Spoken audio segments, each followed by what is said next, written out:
What's up mga ka-recap? Kung gusto nyo ang mga ganitong content about time travel and sci-fi, huwag kalimutang mag-subscribe at i-like ang video na ito upang magganahan ako sa pag-upload ng mga bagong videos at sabay-sabay tayo mag-enjoy.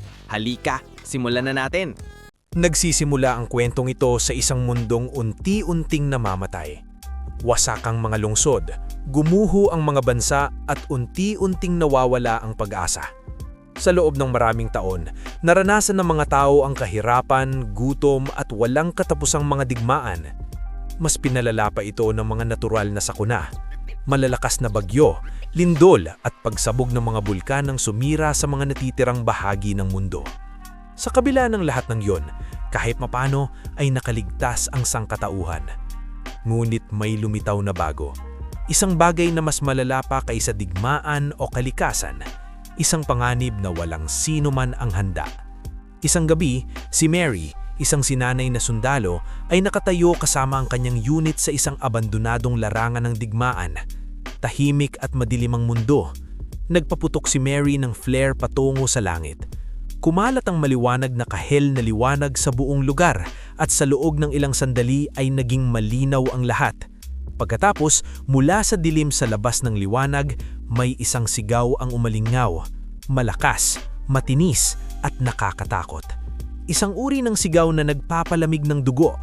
Isa itong breaker. Ang mga breaker ay malalaki at nakakatakot na halimaw na umaahon mula sa kailaliman ng lupa matapos magbitak ang mundo. Pag-ahon pa lamang nila, inaatake na nila ang lahat. Mga gusali, makina at lalo na ang mga tao. Lumaban si Mary at ang kanyang mga sundalo ng buong lakas. Alam nilang isang maling galaw lamang ay maaaring magdulot ng kamatayan. Nakipaglaban sila sa gitna ng takot, apoy at kaguluhan. Pagkatapos, lumipat ang kwento ng 15 taon sa hinaharap. Lubos nang nagbago ang mundo. Kaunti na lamang ang populasyon, walang laman ng mga lungsod at ang kaligtasan ang taning batas ng pamumuhay. Buhay pa rin si Mary. Kasama niya nakatira ang kanyang asawa na si John at ang kanilang batang anak na babae na si Willa. Sundalo pa rin si Mary, kaya madalas siyang wala sa bahay. Dahil dito, si John ang mas madalas na kasama ni Willa. Tinuturuan siya ng lahat ng kailangan niyang malaman tungkol sa buhay, kaligtasan at pag-survive. Isang araw, ipinaliliwanag ni John kay Willa tungkol sa mga breaker. Tumingala si Willa at nagtanong, "Mga alien ba sila?" Marahang umiling si John at sumagot, Hindi sila alien. Matagal na silang nandun, nakatago sa ilalim ng ating mga paa. Ipinaliwanag niya na nang magbitak ang mundo at gumuho ang mga struktura sa ilalim ng lupa, saka lamang tuluyang lumabas ang mga breaker. Ang mga lugar kung saan nahati ang lupa at lumitaw ang mga halimaw ay tinatawag na ngayon na Stitch. Sinabi rin niya na ang nuclear attack noong mga lumang digmaan ang sumira sa huling mga hadlang na nagkukulong sa mga nilalang sa ilalim ng lupa. Nang masira ang mga hadlang na yon, nagsimulang kumalat ang mga breaker sa buong mundo. Ngunit hindi interesado si Willa sa agham o kasaysayan. Pinutol niya si John at sinabi, "Kwentuhan mo ako ng hero. Kwento mo si Kodiak." Sinasabing nakapatay daw siya ng 100 breaker sa isang hampas lamang ng kanyang palakol. Walang nakakaalam kung totoo yon, pero nagbibigay ang kwento ng pag-asa sa mga tao. Kapag umuuwi si Mary sa mga misyon, nagkukwento rin siya kay Willa. Mga kwento tungkol sa mga bulaklak, kulay, ibon at magagandong lugar na umiiral bago pa dumating ang mga halimaw. Ngunit sa sirang mundong ito, alaala na lamang yon. Isang gabi, habang magkakasama ang pamilya, biglang yumanig ang gusali sa isang malakas na lindol. Dumating dating ang mga truck ng militar sa kalsada. Malakas na boses ang umalingaw sa speaker. Lumikas agad! May mga breaker na pumasok sa lugar na ito. Agad na naglaho ang planong selebrasyon para sa kaarawan ni Willa. Pinalitan ito ng takot. Yakapin agad ni Mary si Willa, ibinigay ang isang maliit na regalo at naghanda ng umalis. Sa lugar ng paglikas, ipinatupad ang mahihigpit na bagong patakaran. Hindi na pinayayayagang magkasama sa biyahe ang mga sundalo at ang kanilang pamilya. Kailangan ni Mary na sumama sa kanyang unit, mangangailangan namang sumakay sa hiwalay na truck na kanyang kasama si Willa. Wala silang magawa. Habang nakaupo si John kasama si Willa sa siksikan na truck ng mga sibilyan, may isang lalaking napansin ang lumang peklat sa braso ni John. Kumalat ang takot. Sumigaw ang lalaki na maaaring infected si John. Sa mundong ito, kapag nakagat ng breaker ang isang tao, unti-unti itong nagiging hybrid, isang marahas na nilalang nakakilos pareho ng mga halimaw. Itinaas ni John ang kanyang mga kamay at sinubukang kalmahin ang lahat. Nangako siyang hindi siya infected at bilang patunay ng kanyang katapatan, nanumpa siya. Kung magpakita man ako ng kahit pinakamaliit na senyales ng impeksyon, tatapusin ko ang aking sariling buhay bago pa ako makasakit ng iba. Nagpatuloy ang biyahe ng truck sa mahahaba at madilim na daan. Sa labas, ang malalayong pagsabog ay yumayanig sa gabi na parang kulog. Sa loob ng truck, magkakadikit ang mga tao, tahimik at nakakatakot. Para mapakalma ang sarili, may isang nagsimulang magkwento tungkol sa Kodiak, ang dakilang hero. Lumapit si John kay Willa at mahinang bumulong. Hindi naging malakas si Kodiak dahil sa kanyang sandata. Ang tunay niyang lakas ay ang pag-asa dinadala niya. Ang pag-asa ang tumulong sa kanya na talunin ng mga halimaw. Mahinang ngumiti si John at idagdag, kailangan nating panghawakan ang parehong pag-asa. Tahimik na nakinig si Willa. Unti-unting pumikit ang kanyang mga pata at siya'y nakatulog. Ngunit hindi nagtagal ang kanyang pahinga. Biglang sumabog ang putukan sa paligid nila. Nagsigawan ng mga tao. Biglang huminto ang truck sa isang marahas na pagpreno at lahat ay napasubsob sa palaon. Puno ng takot ang hangin. Walang gumalaw, walang nagsalita. Pagkatapos, napunit ang metal. Isang malaking kuko ang bumasag sa bakal na pader ng truck. Hinablot niya ang isang babae at kinalagdag sa labas bago pa makareact ang sinuman. Nawala sa dilim ang kanyang sigaw. Sumabog ang kaguluan. Umiyak at sumigaw ang mga tao, sinubukang tumakas. Agad na niunawaan ni John ang manatili sa loob ay tiyak na kamatayan. Hinablot niya si Willa, mahigpit na niyakap at tumakbo palabas. Ngunit mas malala pa ang kanilang nakita. Mga halimaw. Nasa paligid ang mga breaker. May isang breaker na humila sa isang bata habang ang ina nito ay nagmamakaawa at sumisigaw ng walang magawa. Naglalagablabang apoy. Nagkanya-kanyang takbo ang mga tao. Balabot sa dugo at takot ang lupa. Hinila ni John si Willa sa ilalim ng isa pang truck at sinabi sa kanyang manatili lamang tahimik. May isang breaker na nakapansin sa kanila at lumapit, umuungal. Ilang segundo bago ito umatake, isang sundalo ang tumakbo patungo sa halimaw at nagpaputok ng maraming bala, ngunit walang epekto ang mga putok. Patuloy na lumapit ang breaker. Kaya hinugot ng sundalo ang kanyang espada at sa isang mabilis at malakas na hampas, pinugtit ang ulo ng halimaw. Bumagsak ang nilalang. Inalis ng sundalo ang kanyang helmet at si Mary ito. Natagpuan niya sila. Nailigtas niya sila. Hiningalin, sumigaw siya, tumakbo kayo patungo sa gubutan. Ngayon na! Hinawak ni John ang kamay ni Willa at sabay-sabay silang tumakbo. Sa kanilang pagtakbo, may mga bagay na nakita si Willa na hinding-hindi niyang malilimutan. Mga bangkay na nakahandusay, mga taong umiiyak at humihingi ng tulong, at ang ilan ay unti-unting nagiging hybrid habang nakakagat ng impeksyon. Isang matandang infected ay pinipilit na kontrolin ang kanyang sarili, ngunit sa huli ay ginamit ang kanyang baril para barilin ng isang sundalo sa malapit bago patuluyang maagap ng impeksyon ng kanyang isipan. Nang sumapit ang araw, narating ni John at ni Willa ang dagat. Matagal na niyang nagtago doon ng isang maliit na bangka sakaling kailanganin. Habang naghahanda silang sumakay, may isa pang lalaking lumitaw. Nanginginig ang kanyang mga kamay habang nikatutok ang kanyang baril sa kanila. Basag ang kanyang boses na sinabi, "Sasama ko sa inyo! Hindi ako mabubuhay dito ng mag-isa!" Alam ni John ang katotohanan. Maliit ang bangka. Kapag nadagdagan pa ng ikatlong tao, lulubog ito. Kaya sa mahinahong tinig, sinabi niya sa lalaki na kailangan niya ng tulong sa pagtingin sa paligid bago sila umalis. Sumunod ang lalaki sa kanya. Hindi na natin nakita kung ano ang sumunod na nangyari, ngunit bumalik si John na mag-isa. Nagbago ang kanyang muka, malamig, mabigat at tahimik. Hindi siya nagsalita tungkol dito.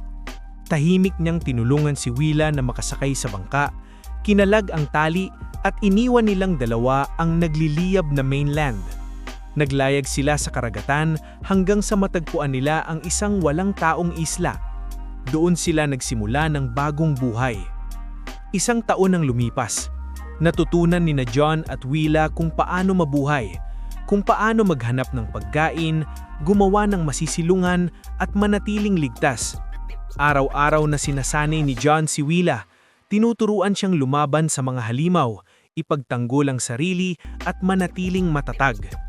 Gumawa pa sila ng maliit na lugar ng pagsasanay mula sa mga sanga at kahoy. Naging tahimik ang buhay, halos payapa. Ngunit minsan, kapag tinitingnan ni Willa ang mainland gamit ang binoculars, may kirot siyang nararamdaman sa dibdib. Dahil naaalala pa rin niya ang kanyang ina, at sa malayo, patuloy pa ring nasusunog ang mainland sa ilalim ng paghahari ng mga breaker.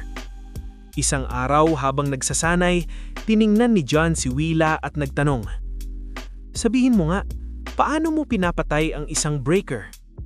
Hindi nag-isip si Willa at agad sumagot, "Putulin ang ulo." Tumanggo si John sa kamarahang nagtanong, "At paano naman ang isang hybrid?" Naging malamig at seryoso ang boses ni Willa.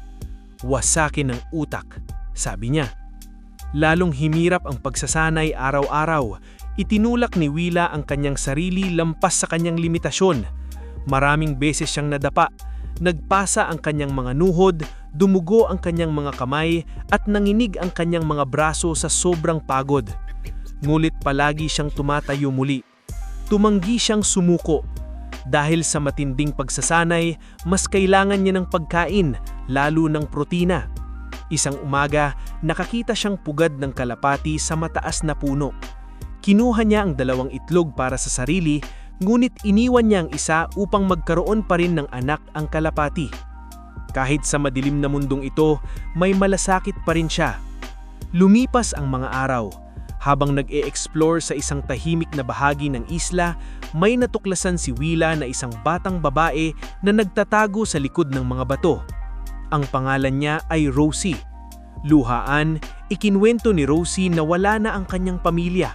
Pinatay sila at mag-isa siyang lumangoy papunta sa islang ito upang mabuhay.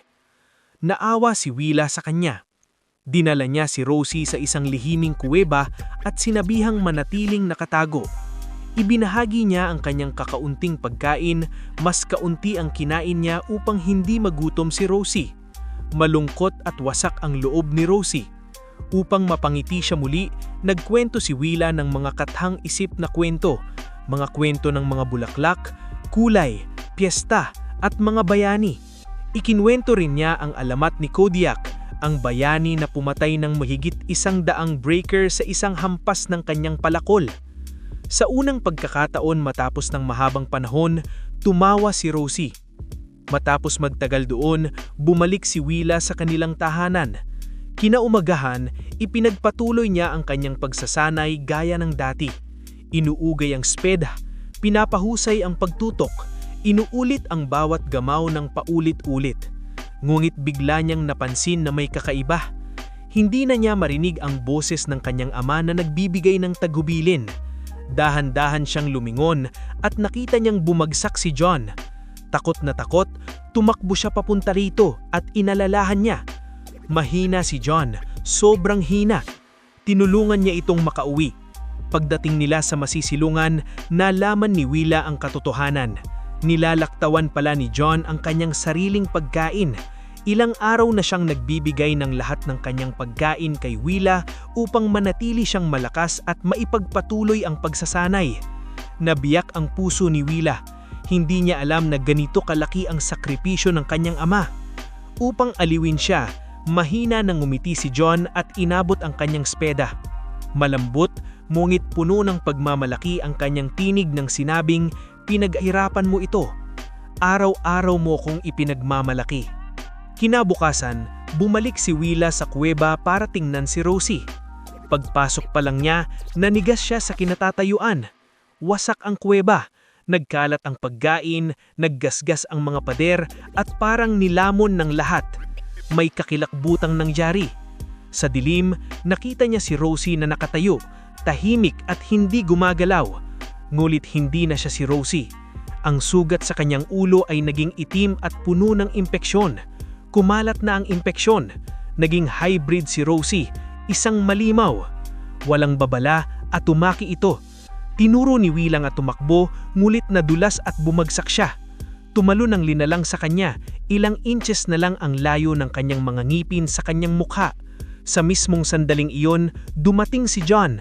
Nagpaputok siya ng ilang bala, ngunit walang epekto. Kaya sumugad siya pasulubong, dala ang kanyang speda. Sumabog ang isang marahas na laban, mabilis, brutal at desperado. Sa huli, sa isang malakas na hampas, dinurog ni John ang bungko ng hybrid at tinapos ang laban. Bumagsak si Willa sa lupa, iyak ng walang tigil. Wala na si Rosie, ang iisang kaibigan niya. Mahigpit na hinawakan ni John ang kanyang mga balikat at pinatingin siya sa kanya.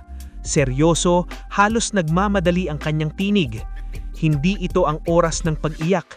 Narinig ng iba ang sigaw na iyon. Darating dito ang mga breaker ngayon. Alam na nila kung nasaan tayo. Kailangan nating umalis. Na yun na. Tumakbo sila ng buong bilis patungo sa dulong bahagi ng isla. Habang tumatakbo, bigla silang nakarating sa isang malaking bitak sa luka. Madaling nakatalan si Willa, ngumit huminto si John sa kabilang salig. Sa likod niya, nakatayo ang kapatid ni Rosie, hindi na tao, isa na ngayong malimaw. Malubha ang sugat ni John, dumadaloy ang dugo sa kanyang braso at masakit ang bawat paghinga. Alam niyang hindi niya kayang manalo sa laban na ito. Sa mahinang boses, sinabi niya kay Willa na iwan siya at iligtas ang sarili. Ngulit hindi niya kayang gawin iyon. Tumanggi siyang umiwan ng kanyang ama. Humarap siya at sa unang pagkakataon sa kanyang buhay, direktang hinarap ang isang malimaw. Itinaas niya ang speda gamit ang naninginig na kamay at sa lahat ng lakas na mayroon siya, pinugutan niya ang ulo ng linalang. Nailigtas niya ang kanyang ama, ngulit segundo lamang ang kanilang ginhawa. Patuloy pa ring gumagalaw ang katawan ng linalang, hindi pa ito patay. Napagtanto ni Willa ang kanyang nakaligtaan, ang utak. Nakita ni John ang kanyang tapang at kahit paano ay nakahanap ng lakas upang muling tumayo. Itinaas niya ang kanyang speda at dinurog ang bungko ng linalang. Doon lamang tuluyang tumigil ang katawan ng linalang. Ngulit may isa pang hybrid na papalapit na sa kanila. Halos hindi na makagalaw si John. Masyado na siyang mahina para lumaban. Kaya muling humakbang pasulbong si Willa. Huminga siya ng malalim. Inalala ang kanyang pagsasanay. Tumakbo patungo sa hybrid at sa isang perpektong hampas, winasak ang kanyang utak. Agad na bumagsak ang hybrid. Pagkatapos ng laban, tinulungan ni Willa ang kanyang ama na maglakad patungo sa dalampasigan kung saan naghihintay ang kanilang bangka. Ngulit pagdating nila doon, naiwan si John. Dahan-dahan niyang ipinakita ang marka ng kagat sa kanyang katawan. Infected siya. Gumuho ang damdamin ni Willa. Hindi niya kayang isipin na iwan ng kanyang ama. Hinila siya ni John palapit at ibinulong ang kanyang huling mga salita. Ikaw ay isang mandirigma tulad ng iyong ina. May gagawin kang mga dakilang bagay. Kailangan mong mabuhay. Habang tumutulo ang luha niya sa mukha, umakyat si Willa sa bangka. Si John mismo ang pumutol ng tali at itinulak siya palayo sa pampangan. Nagsimulang tumulo ang dugo sa kanyang mga mata. Nagsimula na ang impeksyon. Nagbabago na siya. Sinuro ni Willang maglayag ng mabilis, ngunit mabagal ang galaw ng bangka. Nang dagaw, si John, na isa ng malimaw, ay naglakad papunta sa kanya. Itinaas ni Willa ang kanyang speda, nanginginig ang kanyang mga kamay, at nababasag ang kanyang puso. Ngunit nanatili siyang matatag. Ayaw niyang labanan siya, ngunit hindi rin siya tatakbo palayo. Bago pa makagalaw siya, biglang sumabog ang lupa sa likod ni John. Umangat ang mga malalaking breaker, 12 sila. Nanigas si Willa sa takot. Akala niya iyon na ang wakas. Ngulit bigla, mula sa karagatan, lumitaw na 2 bangka ng militar. Lumabas ang mga sundalo, nagpapaputok at umaatake sa mga breaker. Nangunguna sa kanila si Mary, ang ina ni Willa.